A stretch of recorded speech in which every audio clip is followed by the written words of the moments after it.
श्री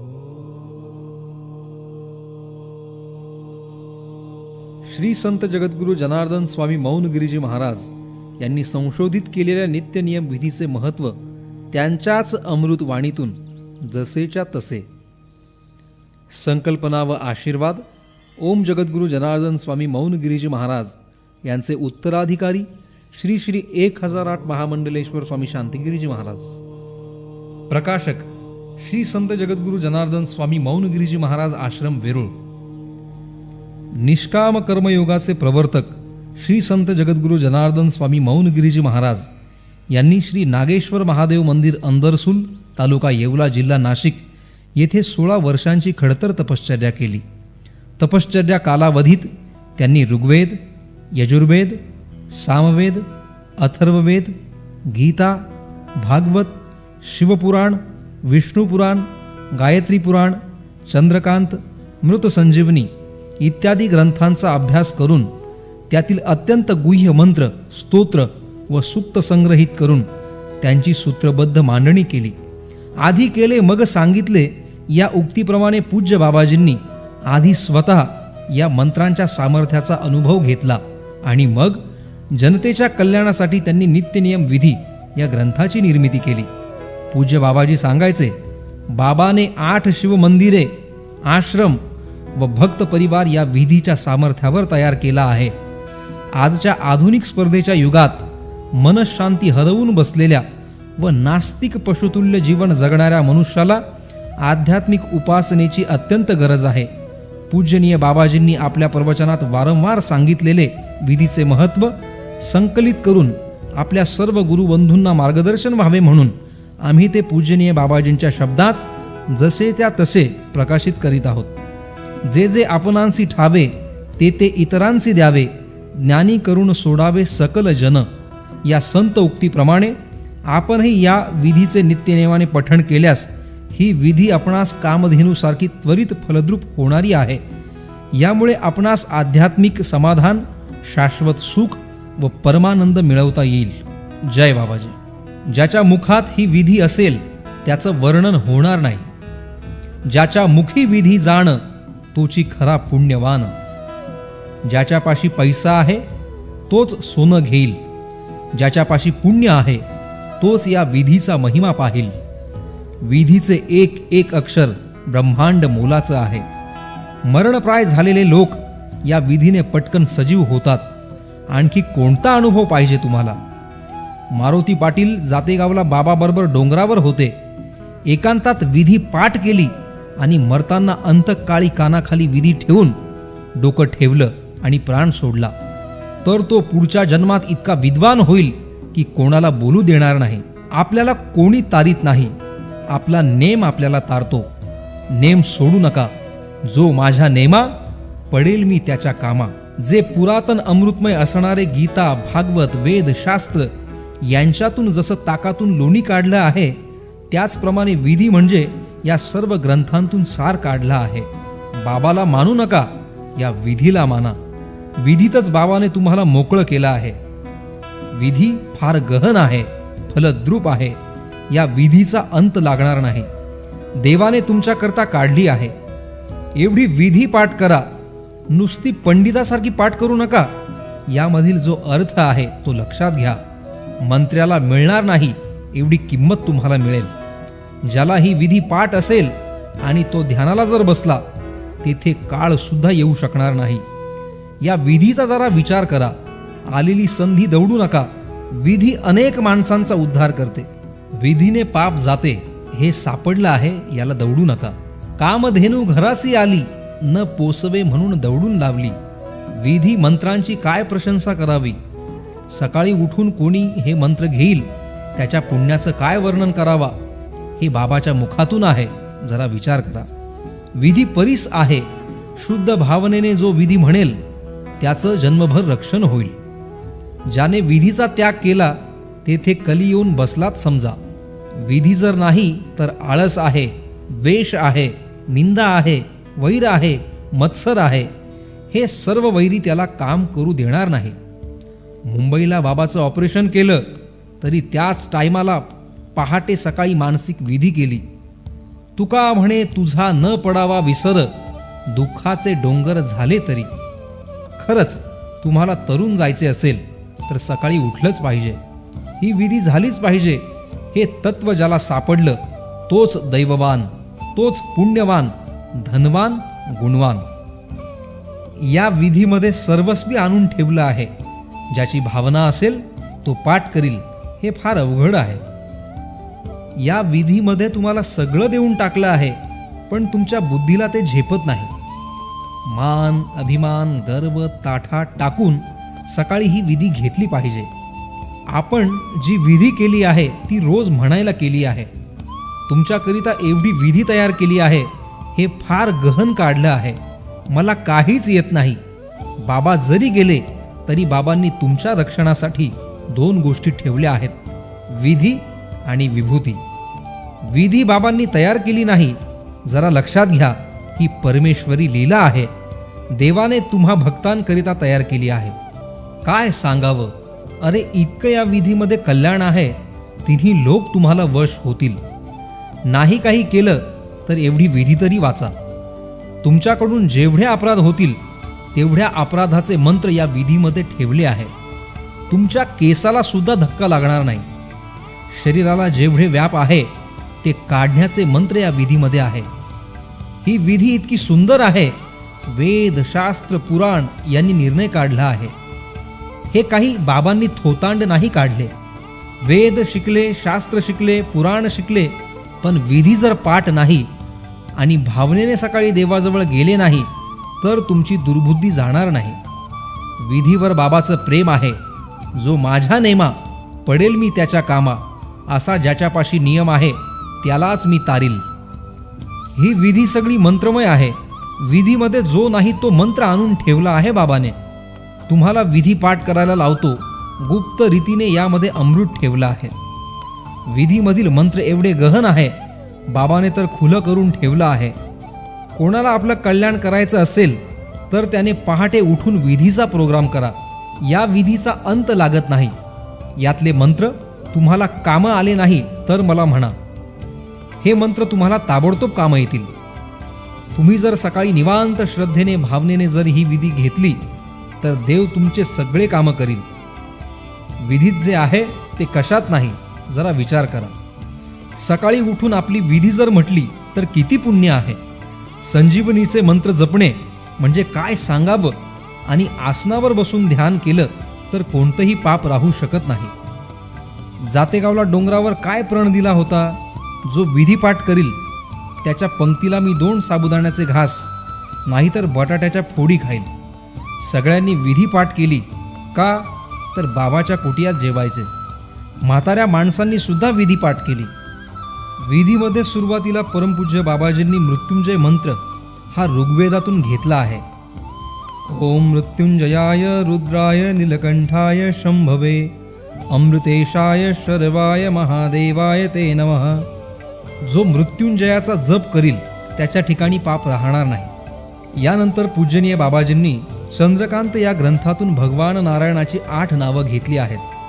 अच्युत केशवो विष्णुर्हरी सत्यम जनार्दन हंसो नारायण चैव मेतन्नामाष्टकम शुभम. यानंतर गायत्री पुराणातून पूजनीय बाबाजींनी गायत्री, बीज, न्यास, मातृका यांचा समावेश विधीमध्ये केला आहे.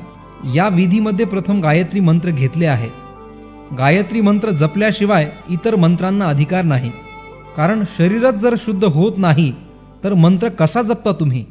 ओम नमः चंडी गायत्री. ओम नमः आनंदी गायत्री. ओम नमः मूळ गायत्री. ओम नमः पिठ्ठलवी गायत्री. गायत्री मंत्र 24 अक्षरांचा आहे. गायत्री पण 24 आहे. निदान या 24 गायत्रीचे नाव तरी घ्या म्हणजे तुम्ही तराल. गायत्री दान करायला, तिची सेवा करायला आपल्याला ताकद नाही तर तिचं नाव तरी घ्या. गायत्री 24 आहे. अशा पवित्र वस्तूंचं जर स्मरण केलं तर कोणतंही पाप आपल्यासमोर टिकणार नाही. सगळ्या मंत्रांचा जर राजा असेल तर गायत्रीचा मंत्र आहे. गायत्रीपासून बीज, न्यास, मातृका हे 3 अध्याय पाठ करा. शरीराची शुद्धी करायची असेल तर गायत्रीचे 3 अध्याय पाहिजे. ब्रह्मा, विष्णू, महेश गायत्रीचे 3 अध्याय पठण करतात. हे इतके मुख्य अध्याय आहे की मनुष्याचे सर्व विकार नष्ट झालेच पाहिजे. बीज, न्यास, मातृका इतक्या भव्य आहे, फलद्रूप आहे की सगळ्या कार्यामध्ये जय प्राप्त करून देणारे आहे. बीज, न्यास, मातृका तुम्ही आम्ही पठण करणे काही महत्त्वाचं नाही, पण ब्रह्मा, विष्णू, महेश हे पठण करतात. हे त्यांना पाठ करावे लागते, तेव्हा ते जगात वावरतात. बीज मंत्राचा जर उच्चार केला तर मनुष्य पापातून मुक्त होईल.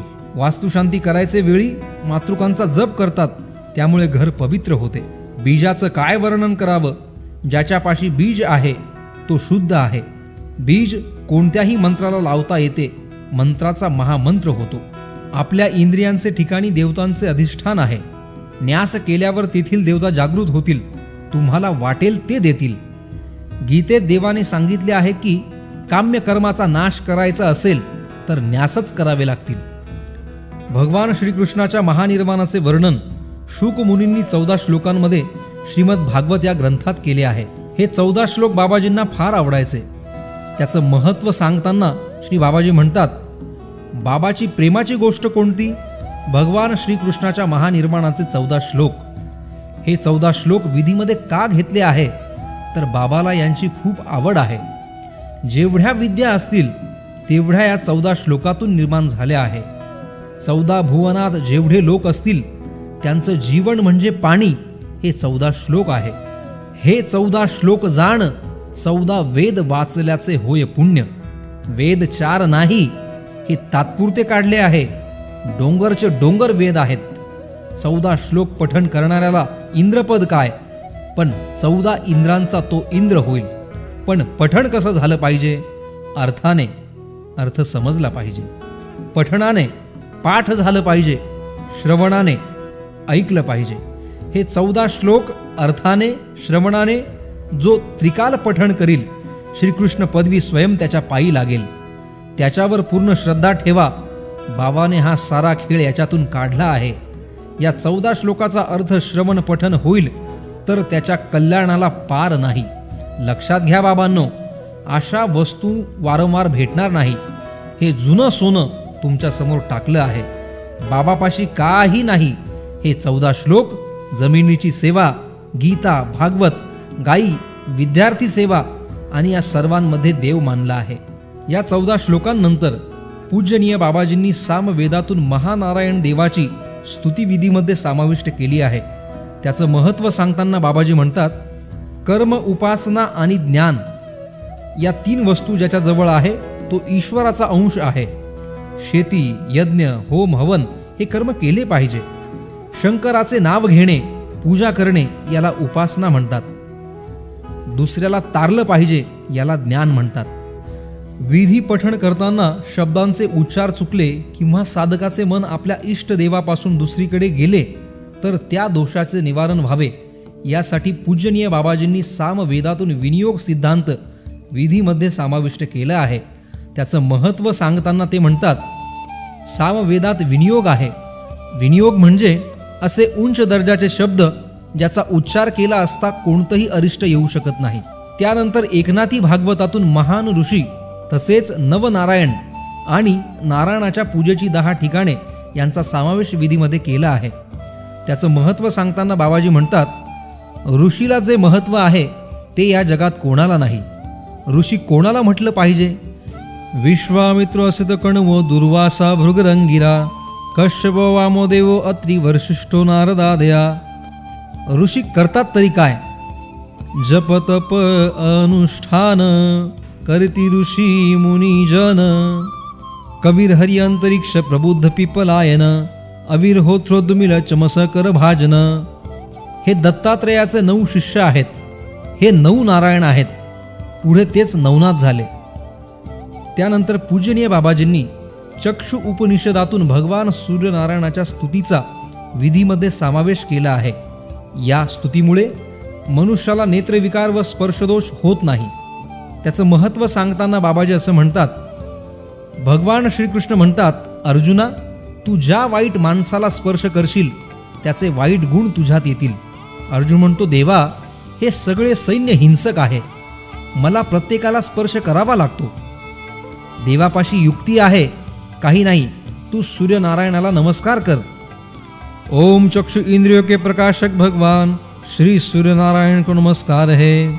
सकाळ संध्याकाळ सूर्याला नमस्कार करा म्हणजे पापांचा नाश होईल. पूजनीय बाबाजींची आवडती नदी म्हणजे नर्मदा मैया. यानंतर पूजनीय बाबाजींनी नर्मदा मातेचा मंत्र विष्णू पुराणातून विधीमध्ये घेतला आहे. त्याचं महत्त्व सांगताना बाबाजी असं म्हणतात, दगड उचलताना शाळेतल्या पोराला विंचू डसला, ठणठण बोंबलत चालला, त्याला म्हटलं नर्मदा म्हण, तो शांत झाला. असे गुह्य मंत्र आपल्यासमोर टाकले आहे. ओम नर्मदाय नमः, प्रात नर्मदाये नमो निशी, नमोस्तुते नर्मदे तुभ्यं, त्राही मां विष सर्पतः. सापाचं भय केव्हा नाहीसं होईल. वाचे नर्मदा आठवावी वेळोवेळी. नर्मदा नर्मदा म्हटल्यानंतर कल्पापर्यंत पुण्याचा समुदाय संपणार नाही. यानंतर शिवपुराणातून पूजनीय बाबाजींनी शिवरक्षा स्तोत्राचा समावेश विधीमध्ये केला आहे. त्याचं महत्त्व सांगताना ते असं म्हणतात, याज्ञवल्क्य ऋषींनी शिवरक्षा आपल्याला फार महत्त्वाची गोष्ट दिली आहे. यामुळे तिन्ही लोक तुम्हाला वश होतील. शिवरक्षा म्हणायला पाहिजे, पण कोणत्याही जीवाचा मत्सर करू नका, सर्वांवर प्रेम करा. यानंतर पूजनीय बाबाजींनी ओम नमः शिवाय या षडाक्षरी मंत्राचा विस्तार सांगणारे शिवषडाक्षर स्तोत्र विधीमध्ये समाविष्ट केले आहे. त्याचं महात्म्य सांगताना ते असं म्हणतात, असा हा शिव सर्व ठिकाणी आहे. यत्र यत्र स्तुतो देव सर्वव्यापी महेश्वर, यो गुरु सर्वदेवानां यकाराय नमो नमः. यानंतर पूजनीय बाबाजींनी 12 ज्योतिर्लिंग स्तोत्राचा महिमा सांगणारे स्तोत्र विधीमध्ये समाविष्ट केलेले आहे. त्याचा महिमा सांगताना ते असं म्हणतात, तीर्थाला जरूर जा. काशी आणि रामेश्वरम मनुष्याला सद्गतीलाच नेऊन पोहोचवतील. कसाही मनुष्य असू द्या, 12 ज्योतिर्लिंग आणि 4 धाम यांची जो यात्रा करील त्याच्या ठिकाणी कोणतंही पाप राहणार नाही. माझं दैवत तर त्र्यंबक आहे. त्र्यंबक म्हणजे केवळ बाबाच्या बेंबीचा देठ आहे. वेरूळ ज्योतिर्लिंगाच्या दर्शनाचे पुण्य काशी ज्योतिर्लिंगाच्या दर्शनापेक्षा गहूभर जास्त आहे. यानंतर पूजनीय बाबाजींनी अष्टमूर्ती शंकर हे शिवमहापुराण या ग्रंथातून विधीमध्ये समाविष्ट केलेले आहे. त्याचं महात्म्य सांगताना ते असं म्हणतात, ओम शर्वाय क्षितिमूर्तये नमः, ओम भवाय जलमूर्तये नमः, ओम रुद्राय अग्निमूर्तये नमः, ओम उग्राय वायुमूर्तये नमः, ओम भीमाय आकाशमूर्तये नमः, ओम पशुपतये यज्ञमानमूर्तये नमः, ओम महादेवाय सोममूर्तये नमः, ओम ईशानाय सूर्यमूर्तये नमः. तुम्हाला षड्गुण ऐश्वर्य संपन्न होण्यासाठी अष्टमूर्ती शंकर आहे. हे अष्टमूर्ती शंकर फार महत्त्वाची गोष्ट आहे. उत्पन्न करायला हेच, प्रलय करायला हेच, विघ्न आणायलाही हेच आणि संतोष करायला सुद्धा हेच. हे अष्टमूर्ती शंकर शिव महापुराणात आहे. हे ज्याच्या मुखात आहे त्याला सर्व जग वश. अष्टमूर्ती शंकर यांचं जर तुम्ही स्मरण करणार नाही तर ते तुम्हाला बरोबर बंधनात घालतील. यानंतर बाबाजी सांगतात, सर्व विश्वाचं बीज शिव आहे. तुमचं भय नाश करणारा सिर्फ तोच आहे. विश्वाद्यम विश्वबीजम निखिलम भयहरणम पंचवक्त्र त्रिनेत्रकम. यानंतर पूजनीय बाबाजींनी नृसिंह पुराणातून मार्कंडेय ऋषींनी रचलेले भगवान शिव व नारायणाची स्तुतीचे स्तोत्र विधीमध्ये समाविष्ट केलेले आहे. त्याचं महात्म्य सांगताना ते असं म्हणतात, स्तुती कशी करायची तर मार्कंडेयाचे शिव आणि नारायणाचे हे 2 स्तोत्र जीव लावून पाठ करा. यात सगळं आलं. मार्कंडेय चिरंजीव पदात सांगितले आहे की शंकर आणि नारायणाचे हे 2 स्तोत्र पठन केल्याशिवाय माणसाचा उद्धार होत नाही. हीच स्तुती वेदात, हीच स्तुती यज्ञात, होमात, याशिवाय दुसरे मंत्र नाही. विधीमधील मार्कंडेयाचे 2 स्तोत्र जो पठण करील त्याला अग्नीचं, काळाचं आणि चोराचं भय राहणार नाही. यानंतर पूजनीय बाबाजींनी मृत संजीवनी मंत्राचा विधीमध्ये समावेश केला आहे. ओम त्र्यंबकम यजामहे सुगंधिं पुष्टिवर्धनम उर्वारुकमिव बंधनात मृत्युर्मोक्षीयमामृतात. मृत्युंजयाचा जो जप करतो त्याला कोणताही जप करण्याची गरज नाही, काळाचं सुद्धा काही चालणार नाही. हा मंत्र जो म्हणेल त्याचा देह पवित्र झाल्याशिवाय राहणार नाही. मानस पूजा अमर आहे. पृथ्वी, वारा, पाणी या वस्तूंचा उपचार तुम्ही देवाला कराल तर याचं फळ तुम्हाला मिळेल. ओम लं पृथ्वी आत्मकं गंधम समर्पयामि. ओम हम आकाशात्मकं पुष्पं समर्पयामि. ओम यम वायुआत्मकं धूपं समर्पयामि. ओम रम तेजसात्मकं दीपं समर्पयामि. ओम वम अमृतात्मकं नैवेद्यं समर्पयामि. ओम सं सर्वात्मकं मंत्रपुष्पं समर्पयामि. ओम लं पृथ्वीयात्मक गंध समर्पयामि. ओम हम आकाशात्मक पुष्पं समर्पयामि. ओम यम वायुआत्मक धूपं समर्पयामि. ओम रम तेजसात्मकं समर्पयामि. ओम वम अमृतात्मक नैवेद्यं समर्पयामि. ओम सं सर्वात्मक मंत्रपुष्पं समर्पयामि. या वस्तू मुखातून गेल्याशिवाय देव तुम्हाला देणार नाही. षडगुण ऐश्वर्य संपन्न होण्याकरिता या पूजा देवाला अर्पण करा. बाबा जरी गेले तरी बाबाने तुमचा उपाय करून ठेवला आहे, पण विधी म्हणा. जय बाबाजी, जय महात्माजी.